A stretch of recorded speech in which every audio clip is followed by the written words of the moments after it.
Hello बच्चों, आप सब कैसे हैं। हमें आशा है आप सब अच्छे होंगे और अपनी पढ़ाई में लगे हुए होंगे। आज हम आपको कक्षा 10 के बोर्ड परीक्षा 2022-23 के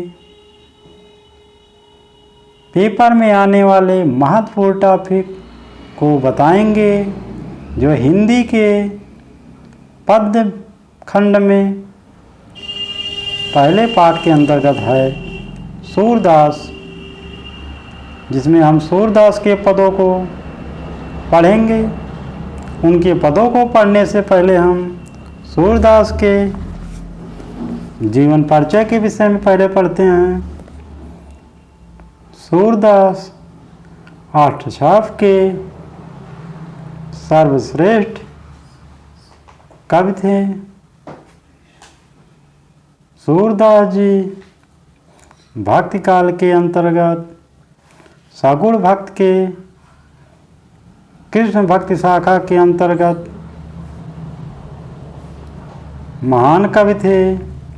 इन्होंने अपने पदों में श्री कृष्ण के प्रशंसा का गान किया है। उनके बाल लीला का वर्णन बहुत ही मनोरम एवं सजीव किया है। सूरदास जी का जन्म सन 1478 ईस्वी में आगरा से मथुरा जाने वाली सड़क पर स्थित रूनकता नामक ग्राम में हुआ था। कुछ विद्वान इनका जन्म दिल्ली के निकट सीही नामक स्थान पर मानते हैं, जबकि अधिकतर एवं सर्वमान्य मत रूनकता ही होता है। सूरदास सारस्वत ब्राह्मण थे। कहा जाता है कि वे जन्म से अंधे थे, परंतु उन्होंने श्री कृष्ण की बाल लीलाओं का वर्णन जितना सजीव और मार्मिक किया है, ऐसा वर्णन कोई भी जनमान व्यक्ति नहीं कर सकता। कुछ विद्वानों का मत है कि सूरदास जी बाद में अंधे हुए। सूरदास जी के गुरु का नाम वल्लभाचार्य था और गऊ घाट पर भजन करते हुए सूरदास जी को वल्लभाचार्य जी मिले थे। वल्लभाचार्य ने इनको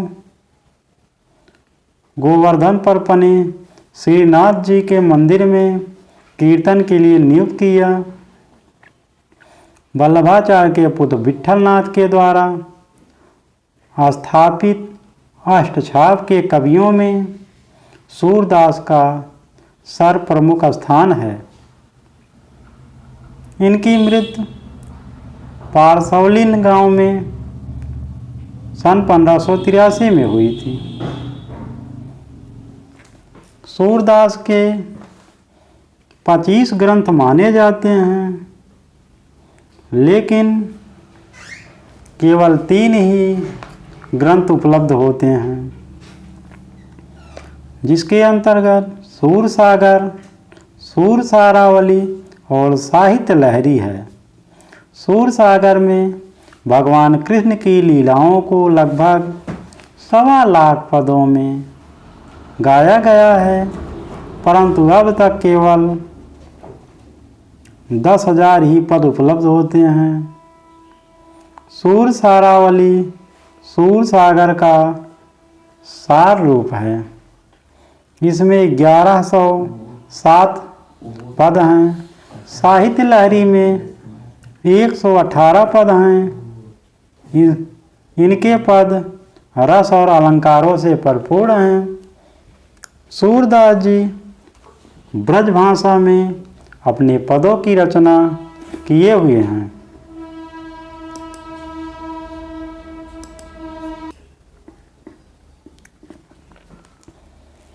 सूरदास ने कृष्ण की बाल लीलाओं का बड़ा ही विशद एवं मनोरम वर्णन किया। बाल जीवन का कोई पक्ष ऐसा नहीं है जिस पर इस कवि की दृष्टि न पड़ी हो, इसलिए इनका बाल वर्णन विश्व साहित्य की अमर निधि बन गया। गोपियों के प्रेम और विरह का वर्णन भी बहुत आकर्षक है। संयोग और वियोग दोनों का मर्मस्पर्शी चित्रण सूरदास ने किया है। सूरसागर का एक प्रसंग भ्रमर गीत कहलाता है। इस प्रसंग में गोपियों के प्रेमावेश ने ज्ञानी उद्धव को भी प्रेमी एवं भक्त बना दिया। इनके विषय में आचार्य हजारी प्रसाद जी कहते हैं कि सूरदास जी वात्सल्य वर्णन करते थे तो ऐसे लगता था कि सभी रस इनके पीछे पीछे चल रहे हैं। और रामचंद्र शुक्ल जी ने इनके विषय में कहा है कि सूरदास मानो सभी रसों का कोना कोना झाँक आए हैं। अब हम इनके पदों को पढ़ते हैं। पहला पद है, चरण कमल बंदो हरिराई, जाकी कृपा पंगो गिरिलंग है, अंधे को सब कछु दर्शाई, बहिरो सुनय गूंग पुनि बोले, रंक चलय सिर छत्र धराई, सूरदास स्वामी करुणामय, बारे बारे बंदो तिहि पाई। यहाँ पे बंदो से तात्पर्य वंदना करना, हरि हर से तात्पर्य कृष्ण।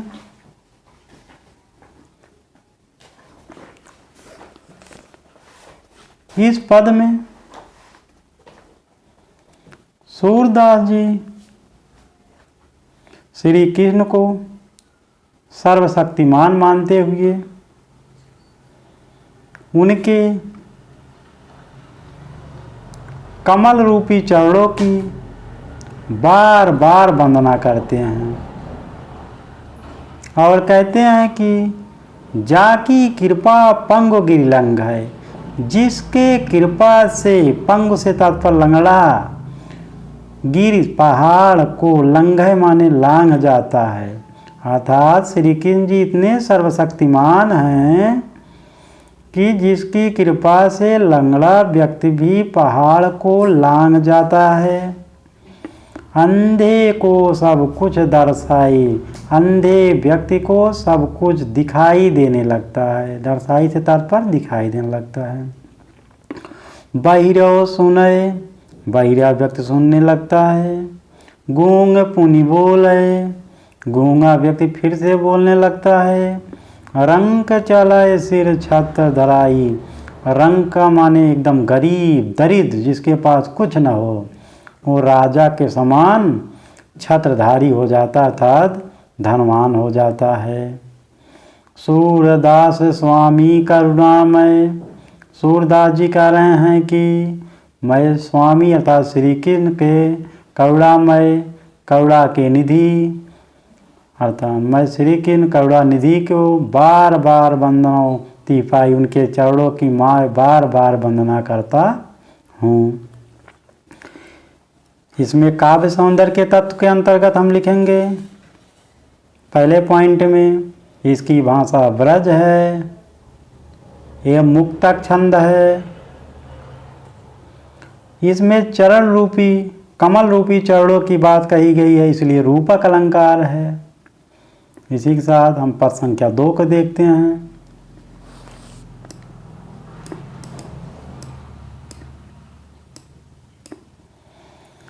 अभिगति गति कछु कहत न आवे, ज्यों गूंगे मीठे फल को रस, अंतर्गत ही भावै। परम स्वाद सबहि सुनिरंतर, अमित तो से उपजावे।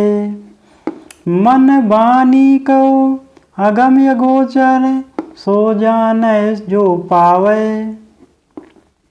रूप रेख गुण जाति जुगत बिनु, निरालंब कित धावै। सब विधि अगम विचार ही तातै, सूर सगुन पद गावे। सूरदास जी इस पद में कहते हैं कि मैं जो है सगुण पद का गान करूँगा, निर्गुण पदों का गान नहीं करूँगा। क्योंकि जो निराकार होता है वो दिखाई नहीं देता है। कहते हैं निराकार ब्रह्म की उपासना बहुत कठिन है और साकार ब्रह्म की उपासना को व्यवहारिक माना है। वह कहते हैं कि अविगति गति कछु कहत न आवे। अविगति गति कछु कहत न आवे अर्थात शब्दों में उसका वर्णन नहीं किया जा सकता है। निराकार ब्रह्म के विषय में कछु माने कुछ कहत कहा न आवे, नहीं जा सकता है। जो है निराकार ब्रह्म के विषय में या निर्गुण भक्ति के विषय में कुछ कहा ही नहीं जा सकता है। जिस प्रकार से ज्यों गूंगे मीठे फल का रस अंतर्गत ही भाव है। जिस प्रकार से गूंगा व्यक्ति मीठे फल का रस स्वादन कर लेता है लेकिन उसके स्वाद को बता नहीं पाता, केवल अंतर्गत ही भाव है, केवल उसका हृदय में ही अंदर केवल उसको पता लगता है कि कैसा है इसका स्वाद, लेकिन उसका वर्णन नहीं कर पाता। उसी प्रकार से जिस प्रकार गूंगा व्यक्ति मीठे फल के रस का भीतर ही आनंद लेता है, उसे व्यक्त नहीं कर पाता। परम स्वाद सबहि सुनिरंतर, अमित तो से उपजावे।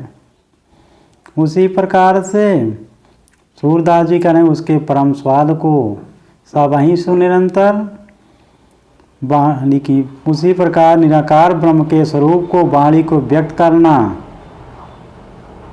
बहुत कठिन है।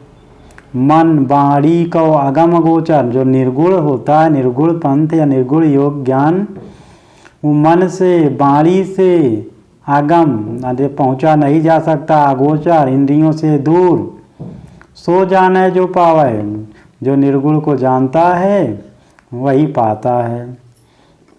इसमें कह रहे हैं सूरदास जी की उसे व्यक्त नहीं कर सकता। उसी प्रकार निराकार ब्रह्म के स्वरूप को वाणी से व्यक्त करना कठिन है, क्योंकि वह ब्रह्म इंद्रियों के पहुँच से बाहर है। न उसे देखा जा सकता है न उसे सुना जा सकता है। रूप रेख गुण जाति जुगत बिन, निरालंब की तो जावे धावे। न उसका कोई रूप है, न रेख आकृति है, न कोई गुण है, न कोई जाति है, न जुगत माने उपाय, न उसको पाने का कोई उपाय है। तो बिन निरालंब, बिना कोई आधार के कित धावा, किधर दौड़ा जाए। जो निराकार ब्रह्म है, ना कोई तो रूप है, ना कोई निश्चित विशेषता है, आकार है, ना उसकी कोई जाति है, ना उसको प्राप्त करने कोई उपाय है। ऐसी स्थिति उसे प्राप्त करने के लिए बिना किसी आधार, निरालंबन बिना आधार, आलम्ब बिना आधार, निर्धन आलम्ब निरालंब, किसी आधार के कहाँ दौड़ा जाए। सब विधि आगम विचारें ताते, सूर सगुन पद गावें।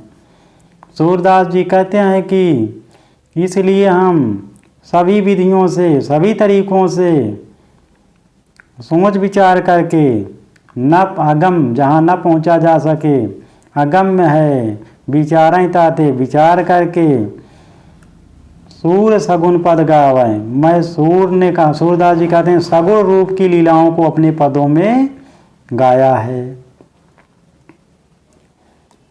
इसका एक बार हम बहुत जल्दी संपूर्ण अर्थ बता देते हैं कि निराकार ब्रह्म की सत्ता अज्ञात है, शब्दों में इसका वर्णन किया जाना कठिन है। जिस प्रकार से गूंगा व्यक्ति मीठे फल के रस का भीतर ही भीतर आनंद लेता है और उसे व्यक्त नहीं कर सकता है, उसी प्रकार से निराकार ब्रह्म के स्वरूप को वाणी से व्यक्त करना कठिन है, क्योंकि वह इंद्रियों की पहुंच से बाहर है। न उसे देखा जा सकता है, न सुना जा सकता है, न छुआ स्पर्श किया जा सकता है, केवल उसकी अनुभूति की जा सकती है। जो उसे पा चुका है वही उसको जानता है। न उसका कोई रूप है, न कोई आकार है, न कोई जाति है, न उसके पाने के लिए कोई उपाय है। इसलिए बिना आधार के कहाँ दौड़ा जाए। सूरदास जी कहते हैं, मैं सब तरह से विचार कर लिया हूँ, विचार करके मैंने श्री कृष्ण के सगुण पद को ही गाया है। फिर इसी के साथ पद संख्या 3 को देखते हैं। इस किलकत कान घुटूरवन आवती मणिमय कनक नंद कयागन बिंब पकड़ी वैधावत। इस पद में सूरदास जी ने कृष्ण के बाल लीलाओं का गुणगान किया हुआ है। जब श्री कृष्ण नंद बाबा के आंगन में घुटने के बल चलते थे तब उनकी लीलाओं का वर्णन किया है। किलकत कान घुटुरवन यावत, श्री कृष्ण जी किलकारी मारते हुए, कान माने कृष्ण जी घुटने के बल आवत आते हैं, आंगन में घुटने के बल टहलते रहते हैं। मणिमय कनक नंद का आंगन, जो नंद बाबा ऐसे तैसे आदमी थोड़ी थे, नंद बाबा का आंगन जो था मणियों से युक्त, मणि में मणियों के युक्त, कैसे कनक सोने के मणियों से युक्त था, जिस पर श्री कृष्ण घुटने के बल चलते थे। बिंब पकड़ी वे धावत, अपनी परछाई को पकड़ने के लिए दौड़ते थे। कबहू निरक हरि आप छाह को करी सो पकड़न चाहत। कबो मने कभी कभी, निरक मने देख कर, हर श्री की नाप अपने छाह को परछाई को करिसो पकड़न चाहत, हाथ से पकड़ने दौड़ते थे। श्री कृष्ण जब आंगन में घुटने के बल दौड़ते थे तो अपनी परछाई को देख देख कर कभी कभी उसे पकड़ना चाहते थे। किला के हंसत राजत द्वय दतियाँ पुनि पुनि तिहि अवगाहत। किलकारी मार के जब श्री कृष्ण जी हंसते थे तो उनकी आगे की 2 दतियाँ, क्योंकि जो बच्चा होता है शुरुआत में केवल आँख की 2 दांतें ही निकलते हैं, 2 दांत ही निकलते हैं, वही जब किलकारी मार कर हंसते थे तो उनके आगे के दोनों दांत सुशोभित होते थे, बहुत सुंदर लगते थे। पुनि पुनि तिहि अवगाहत, और बार बार ऐसे ही करते रहते थे। कनक भूमि पर कर पग छाया यह उपमा इक राजत।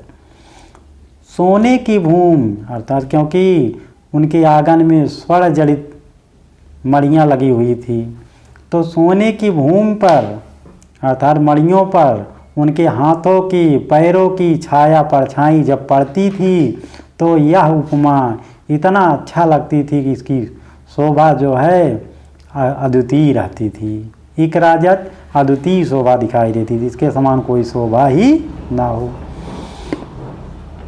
करी करी प्रतिपद प्रतिमनि वसुधा कमल बैठकी साजत। उनके मानो ऐसे लगता था कि उनके हाथों के पैरों के दोनों हाथों के कर दोनों हाथों के प्रतिपद प्रत्येक पैरों के जो परछाई है छाया प्रत्येक मड़ियों में पड़ती थी, तो ऐसा लगता था वसुधा माने पृथ्वी जो है कमल की बैठकी लग रही है, कमल की बैठकी मालूम चलता था कि कमल का आसन लगा हुआ हो। बाल दशा सुख निरग जसोदा पुनि पुनि नंद बुलावत। श्री नंद और यशोदा इस श्री कृष्ण की इस बाल दशा को देख देख कर एक दूसरे को बार बार बुलाते थे कि ये देखिए श्री कृष्ण जी को, ये देखिए बालक को, ये देखिए बच्चे को, बार बार बुला के दिखाती थी और सुख प्राप्त करते थे।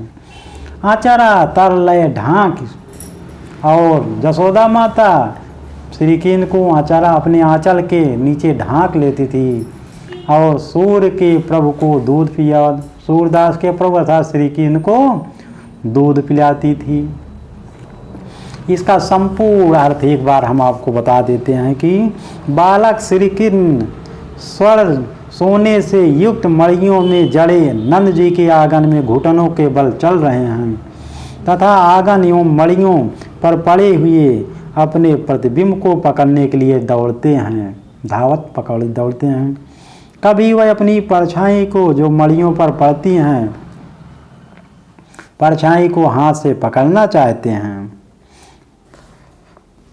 सब कभी किलकारी मारते हैं, हंसते हैं तो उनका मुख खुल जाता है और उनके मुख के 2 दांत अत्यंत ही शोभा देते हैं।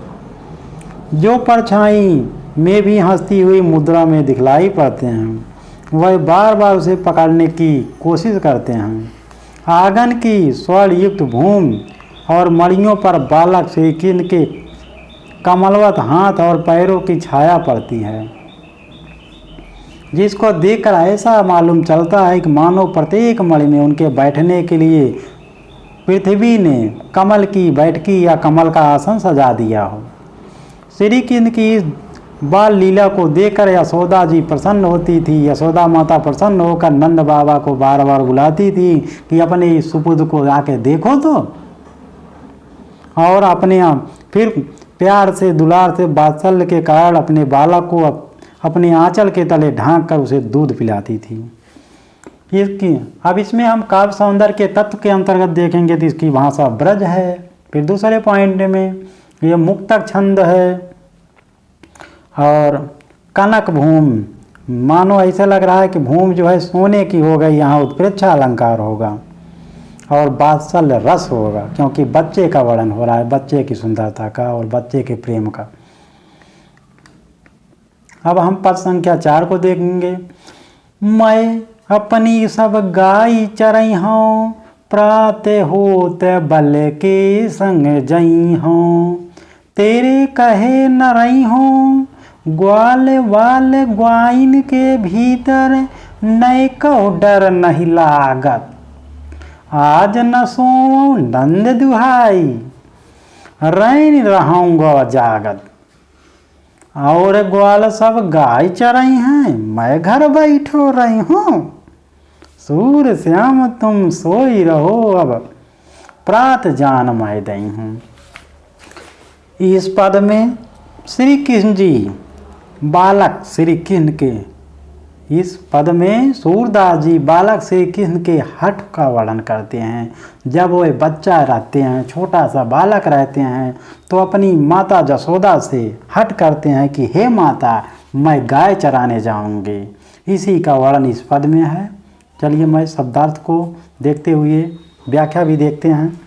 मैं अपनी सब गाय चराई हूँ। बालक श्री कृष्ण जी जसोदा माता जी से कहते हैं कि मैं अपनी सभी गायों को चराऊंगा।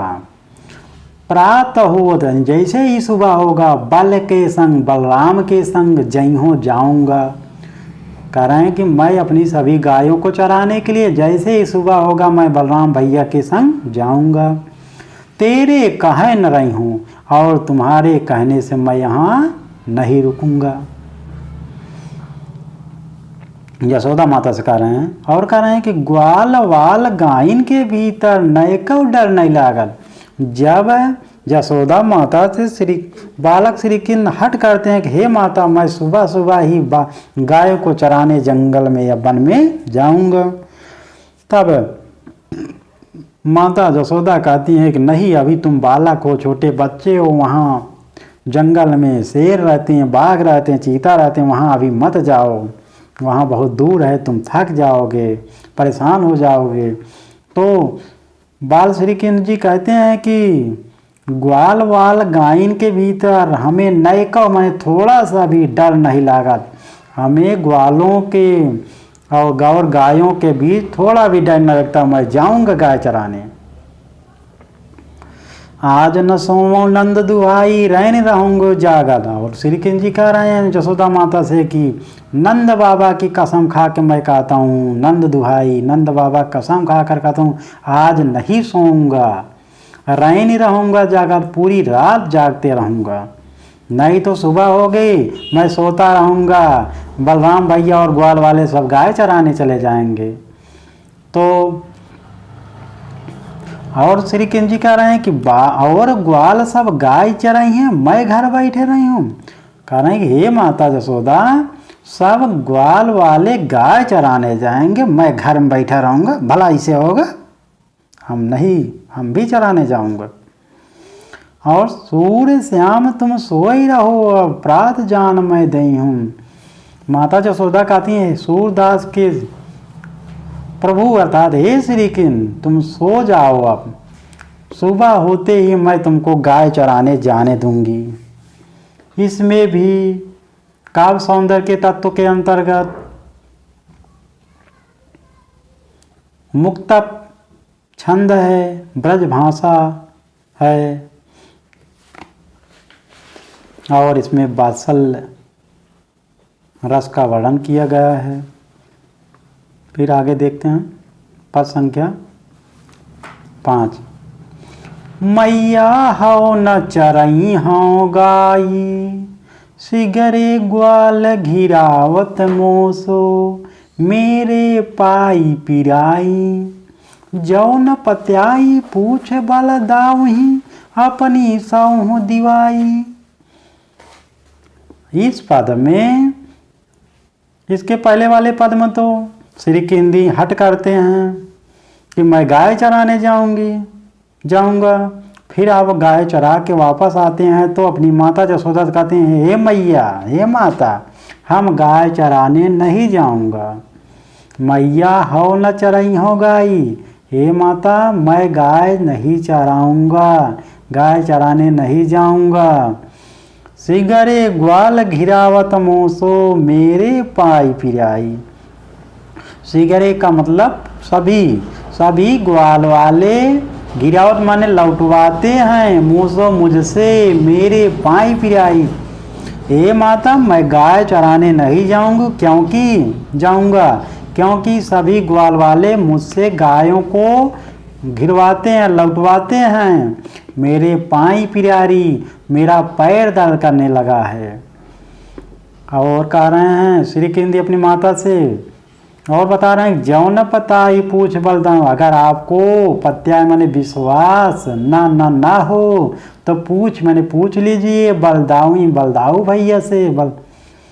कह रहे हैं कि मैं गायों को चराने नहीं जाऊंगा क्योंकि सभी ग्वाल वाले मुझसे गायों को घिरवाते हैं, लौटवाते हैं, मेरा पैर दर्द करने लगा है।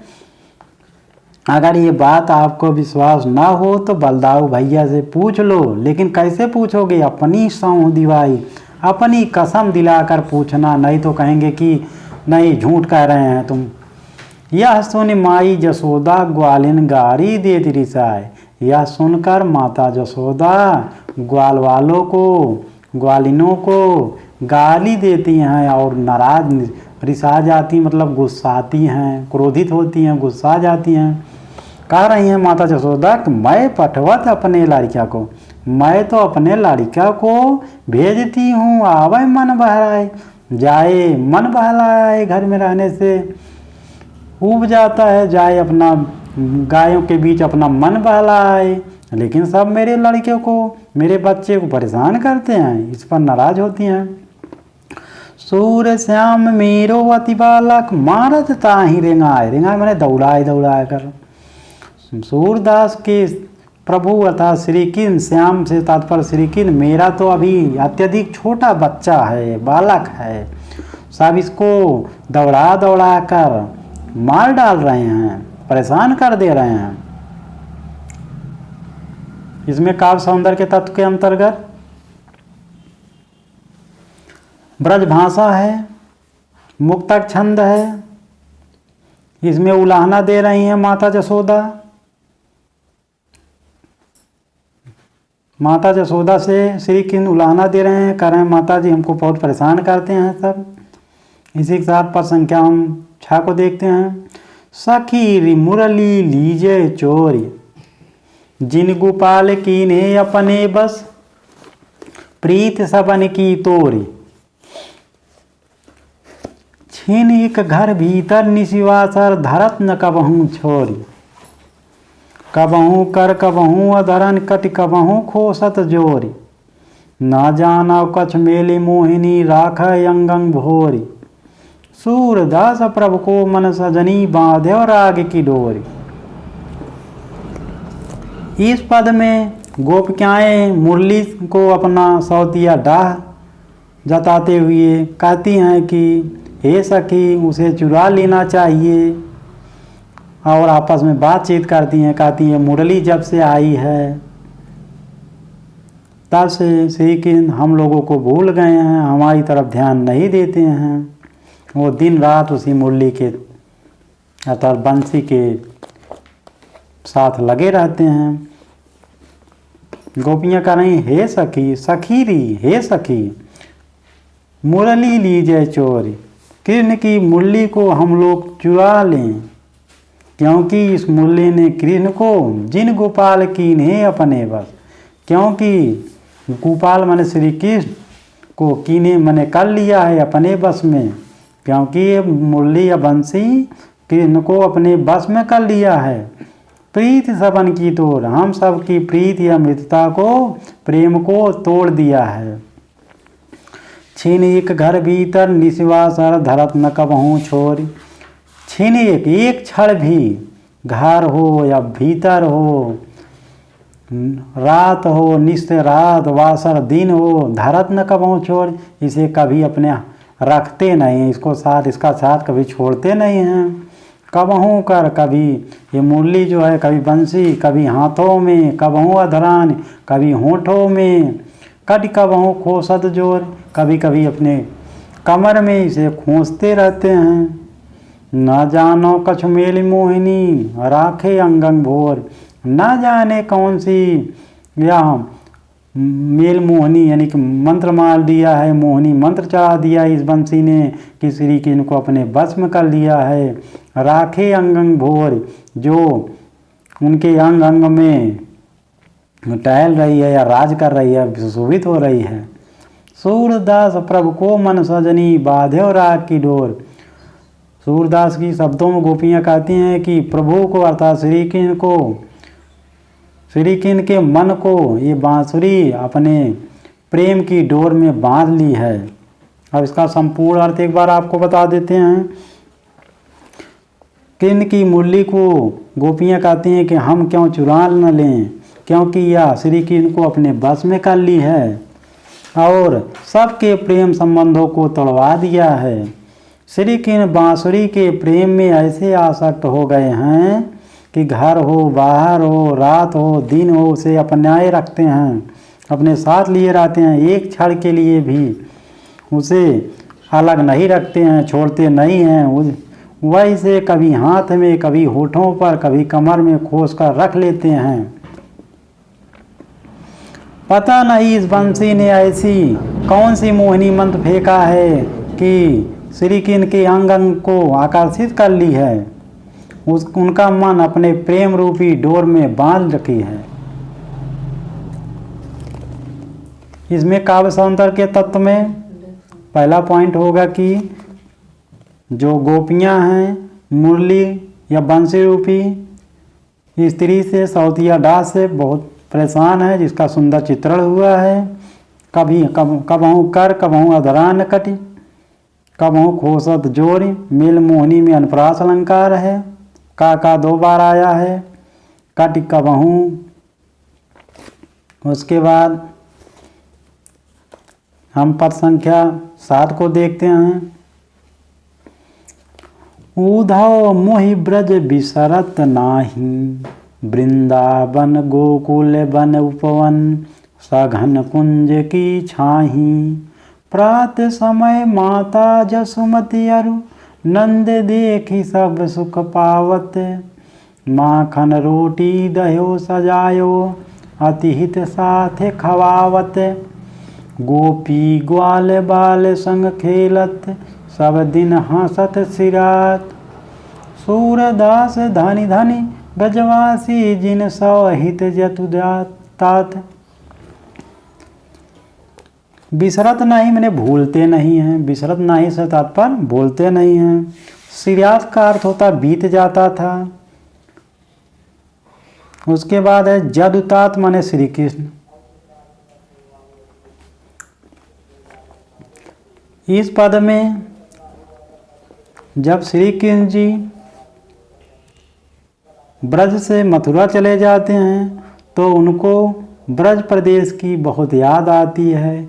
इसी का वर्णन सूरदास जी ने किया है।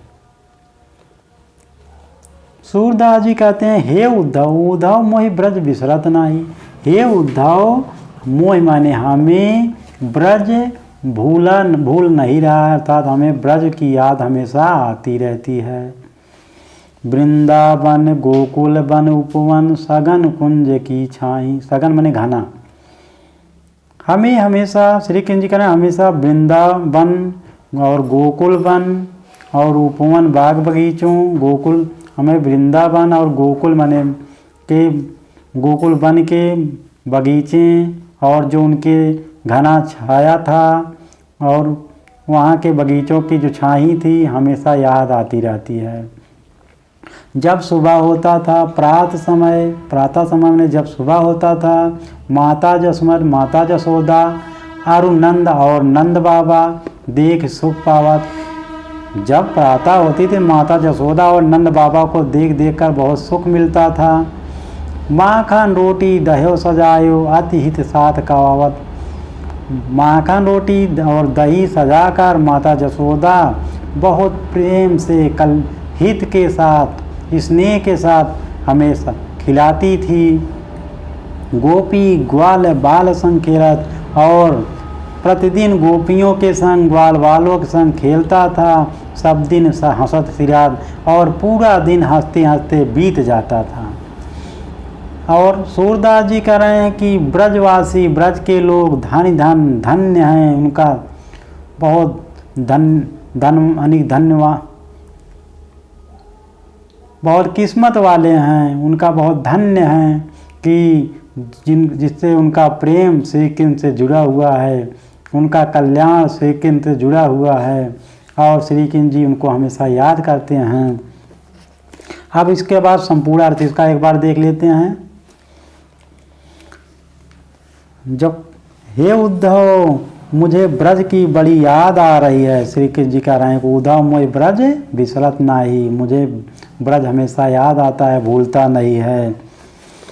वहाँ उन्हें ब्रज की याद आ रही है और उद्धव से इसकी चर्चा करते हुए कहते हैं कि मैं उसे भुलाए भी नहीं भूल पाता। आज मुझे वृंदावन गोकुल वन और वहाँ के बगीचे और घने बगीचों की छाया याद आती रहती है। जैसे ही सुबह होता था मैं यशोदा और नंद जी के दर्शन करके अत्यंत आनंद प्राप्त करता था और माता यशोदा माखन रोटी और दही सजाकर अत्यधिक स्नेह और प्रेम के साथ हमें खिलाती थी और पूरा दिन हमारा हंसते हंसते गोपियों और ग्वाल वालों के साथ बीत जाता था। सूरदास जी कह रहे हैं कि ब्रजवासियों का जीवन धन्य है, वही लोग धन्य हैं जिनके साथ श्री कृष्ण भगवान इतना स्नेह रखते हैं। उसके बाद पद संख्या हम 8 को देखते हैं, जिसमें है उद्धव मन न भये 10-20 एक हुतो सो गयो श्याम संग को और आधेश। इंद्री शिथिल भई के सौ बिन ज्यों देहि बिन शीश। आशा लागी रहत निस श्वासा जीवहि कोटि बरीस। तुम तो सखा श्याम सुंदर कहे सकल जोग के ईश। सूर्य हमारे नंद नंदन बिन और नहीं जगदीश। श्री कृष्ण जी इस पद में श्री कृष्ण जी जब ब्रज से मथुरा चले जाते हैं तो यहाँ गोपियाँ श्री कृष्ण के लिए अत्यधिक व्याकुल रहती हैं और उनकी दशा बहुत दीनहीन हो जाती है। तो जब श्री कृष्ण जी को पता चलता है कि ब्रज के निवासी पशु पक्षी एवं नंद बाबा, जसोदा, गोपी, ग्वाल सब हमारे लिए अति व्याकुल हैं। तो उन्होंने अपने ज्ञान गुरु, ज्ञान योग के गुरु उद्धव को संदेशा लेकर भेजते हैं। जब संदेशा लेकर उद्धव जी गोपियों के पास आते हैं तो उसी बात का इसमें वर्णन हुआ है।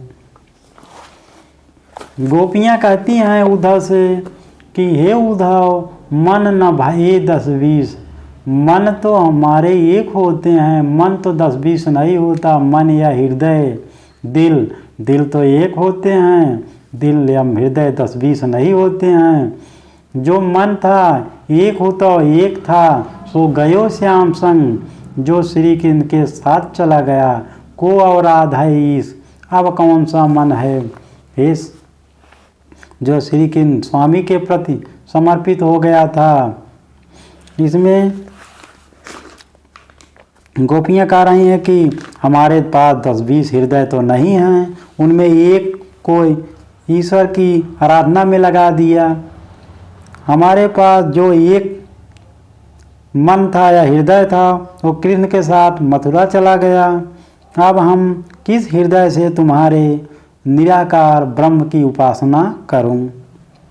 और गोपियाँ कह रही कि इंद्रिय शिथिल भई केशव बिन, केशव से तात्पर्य सिर, कह रहे हैं कि मेरा इंद्रिय अर्थात हाथ, पैर, मन, तन इस प्रकार शिथिल हो गए हैं, कमज़ोर हो गए हैं, जिससे उसमें कोई जान ही नहीं है। जिस प्रकार से इंद्रिय शिथिल भई केशव बिन, यानी बिना सिर के, बिना जीव के जो इंद्रिय शिथिल हो जाती है, और ज्यों देहि बिन शीश, बिना सिर के देह अर्थात शरीर शिथिल हो जाती है, उसी प्रकार से हम लोगों की श्री कृष्ण, केशव से तात्पर्य श्री कृष्ण के बिना हमारी इंद्रियां शिथिल हो गई हैं। हमारी इंद्रियां उसी प्रकार शिथिल हो गई हैं जिस प्रकार से पूरा शरीर बिना सिर के शिथिल हो जाता है। और आशा लागी रहत तन श्वासा, जीवन कोटि बरिस, कह रही हमें आशा लगी रहती है, उम्मीद बनी रहती है, लागी रहत बनी रहती है, और तन श्वासा मेरे शरीर में श्वास चलते रहते हैं। कह रहे हैं श्री कृष्ण के मथुरा से ब्रज आने की हमेशा आशा लगी रहती, इसी आशा में हमारी सांसें चलती रहती हैं। और जीवन कोटि बरिस, और तब तक जीती रहेंगी या जिंदा रहेंगी करोड़ों वर्ष तक, अर्थात श्री कृष्ण के आशा में करोड़ों वर्ष तक जीती रहेंगी। तुम तो सखा श्याम सुंदर के, हे उद्धव तुम तो श्याम सुंदर अर्थात सुंदर कृष्ण के सखा हो, मित्र हो, सकल योग के इस संपूर्ण ज्ञान या योग के स्वामी हो। तुम तो संपूर्ण ज्ञान योग के स्वामी हो अर्थात गुरु हो, तुम तो श्याम सुंदर के सखा हो। सूर हमारे नंद नंदन बिन और नहीं जगदीश, सूरदास जी कह रहे हैं गोपियों के माध्यम से, या सूरदास के माध्यम से गोपियाँ कह रही हैं कि हमारे तो श्री कृष्ण नंद नंदन, नंद के नंदन अर्थात श्री कृष्ण के बिना और कोई ईश्वर नहीं है। इसी के साथ पद संख्या हम 9 को देखते हैं। उद्धव जाहु तुम्हि हम जाने, श्याम तुम्हि हया कौ नहीं पठायो, तुम हो बीच भुलाने। इसमें गोपियाँ उद्धव से कह रही हे उद्धव जाओ जाओ तुमको हम जान गए, हे उद्धव हाँ जाओ तुमको हम जान गए कि तुम श्याम तुम्हें हया को नहीं पठोए। श्याम माने श्री कृष्ण, तुम्हें माने तुम्हें, हया माने यहाँ, को नहीं पठोए यहाँ के लिए नहीं भेजे हैं। तुम हो बीच भुलाने, तुम तो कहीं और जा रहे थे, बीच में रास्ता भूल कर यहाँ आ गए। गोपियाँ उद्धव से कह रहे हैं कि हे उद्धव तुमको मैं जान गई, तुम्हें श्री कृष्ण जी यहाँ के लिए नहीं भेजा है, तुम तो कहीं और जा रहे थे, बीच में रास्ता भूल कर यहाँ आ गए।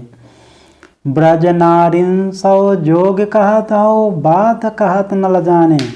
हम लोग तो ब्रज की युवतियाँ हैं, नारियाँ हैं, अहीर की युवतियाँ हैं, सो योग कहा तो, जिससे तुम हम जैसे युवतियों को योग की विद्या कह रहे हो कि योग कर लो, योग की विद्या अपना लो, योग की उपासना करो, निर्गुण पंथ की उपासना करो। बात कहा न ल जाने, तुमको ऐसा बात कहते हुए शर्म नहीं आ रही है, तुम्हें शर्म नहीं आ रही है कि हम जैसे युवतियों को तुम योग विद्या सिखा रहे हो। बड़े लोग न विवेक तुम्हारे, आप बड़े लोग हो, आपके बुद्धि नहीं है, बड़े लोग के पास विवेक नहीं होता। ऐसे भय आने, ऐसे चले आए हो बहुत चतुर बनकर, चालाक बनकर। हम सौ कही लई हम सही कहे, हम लोगों से तो कह दिए, हम लोग तो सह लिए, सहन कर लिए। जी गुण ले सयाने, जो निर्गुण लेकर आए हो बहुत, जो अपना निर्गुण योग की विद्या लेकर बहुत चालाक बनकर यहाँ आए हो, हम लोगों से तो अपना कह दिए, हम लोग इसे सहन कर लिए, लेकिन और लोगों से मत कहना, नहीं मारे भी जाओगे। कहाँ अबला कहाँ दशा दिगंबर, मस्ट करो पहचाने, कहाँ हम लोग अबला हैं, नारी हैं, कहाँ तुम दशा दिगंबर, अर्थात दशा दिगंबर माने जिसकी दिशाएं वस्त्र हों, अर्थात मस्ट करो पहचाने। तुम्हें पहचानने में इतना देर हो गई।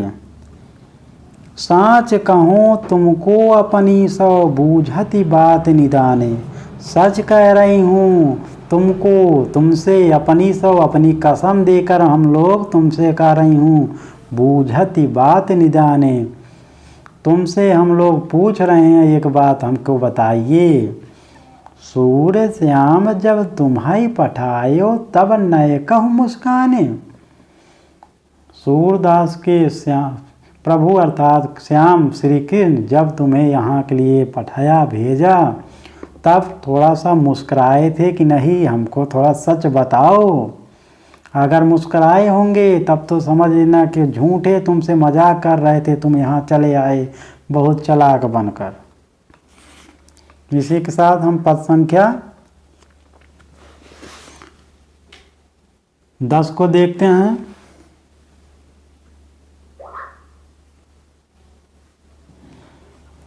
निर्गुण कौन देश कौ वासी, मधुकर कहीं समझाई सौहृदय, बूझत साँच न हासी। को है जनक कौन है जननी, कौन नारी को दासी, कैसे वरन भेष है कैसो, कहीं रसमय अभिलाषी। पावै गो पुन कियो आपनो, जौरे करो गो गासी। सुनत मौन होई रहे बावरो, सूर सबय मतिनासी। अब गोपियाँ कह रही हैं कि इसमें पहले शब्दार्थ देख लेते हैं। साँच नहासी, साँच नहासी मतलब सच पूछ रही हूँ, हंसी नहीं कर रही हूँ, मजाक नहीं कर रही हूँ। जनक, जनक साल पर पिता, जननी माता, नारी स्त्री, पत्नी, दासी सेविका, नौकरानी।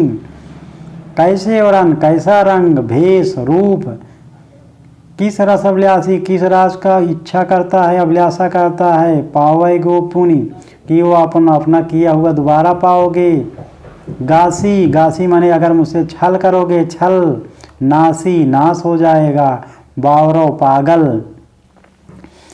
अब गोपियाँ कह रही हैं कि हे उद्धव, ये बताइए आपकी, मैं आपको सौगंध देकर पूछ रही हूँ, निर्गुण कौन देश का वासी। निर्गुण जो है, जो निर्गुण योग है आप जो हमको अपनाने को कह रहे हो, ये किस देश का वासी है, कहाँ का रहने वाला है। निर्गुण कौन देश को वासी, निर्गुण जो है किस देश का रहने वाला है, कहाँ का रहने वाला है। मधुकर कई समुझाई समुदय, गोपियाँ कहती हैं हमारी कसम है, आप इसको हमको समझाइए उद्धव। मधुकर से तात्पर्य उद्धव।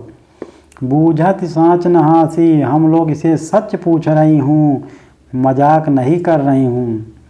गोपियाँ उद्धव कर रही, हे उद्धव हम लोगों की कसम का है, आप सच बताओ, हम लोग मजाक नहीं कर रही हूँ कि निर्गुण कौन देश का वासी, निर्गुण किस देश का रहने वाला है, कैसा है। को है जनक, इसका पिता कौन है, कौन है जननी, कौन इसकी माता है, कौन नार, इसकी पत्नी कौन है। को दासी, इसकी नौकरानी कौन है, सेविका कौन है। कैसे वरन, जो निर्गुण है इसका रंग कैसा है, भेष है कैसे, इसका रूप कैसा है। कि रस में अभिलाषी, किस रस को पान करता है, किससे प्रेम करता है, रस माने प्रेम करता है, किस रस का प्रेम करने की इच्छा रखता है। पावै गो पुण्य कियो आपनो, और जौरे करोगी गासी। यदि हमारे साथ छल करोगे, झूठा बताओगे, तो आपको अपना किया हुआ फिर से प्राप्त होगा, अर्थात आपको इसका दंड मिलेगा। इसलिए आप हमें सच सच बताओ कि निर्गुण कौन है, कि देश का रहने वाला है, इसकी माता कौन है, पिता कौन है, पत्नी कौन है, नौकरानी कौन है, इसका रंग रूप कैसा है, किस रस का पान करता है, किस रस की पान करने का अभिलाषा है इसको। सुनत मौन होई रहे बायरो, जो उद्धव जी यहाँ ये सब बातें सुनकर एकदम पगलास हो जाते हैं, मौन हो जाते हैं, चुप हो जाते हैं। सूर सवय मतिनासी, सूरदास जी का ने उनकी सभी बुद्धियाँ विवेक का नष्ट हो गया है, अर्थात दिमाग एकदम उनका चकरा गया है। इसी साथ पर संख्या 11 को देखते हैं, जो इस पाठ का सूरदास नामक पाठ से पद शीर्षक से अंतिम पद है। संदेशो देवकी सो कहियो, हूँ तो धाई तुम्हारे, हूँ तो धाई तिहारे सुत की, मया करत ही रही हो। यद्यपि टेऊ तुम जानती उनकी, तऊ मोहि कही आवे। प्रात होत मेरे लाल लड़ैते, माखन रोटी भावे। तेल उबटनो अरुता तो जल, ताहि देख भज जाते। जोई जोई मांगत सोई सोई देती, क्रम क्रम करके नहाते। सूर्य पथिक सुन मोहि रैन दिन, बढ़्यो रहत उर सोच। मेरा अलक लड़ाई तो मोहन हुई ही करत संकोच। इस पंक्ति में सूरदास जी यशोदा माता के व्यथित हृदय का चित्रण करते हुए कहते हैं कि श्री कृष्ण देवकी के पास मथुरा गए हुए हैं। यशोदा ने उद्धव के द्वारा देवकी के लिए संदेश भेजा है, जिसका वर्णन इस पद में है। अब हम देखते हैं इसका, जो यशोदा माता हैं उद्धव के द्वारा देवकी के लिए कुछ संदेशा भेजती हैं। कहती हैं कि संदेशो देवकी सो कहिए, ये मेरा संदेशा देवकी से कह दीजिएगा।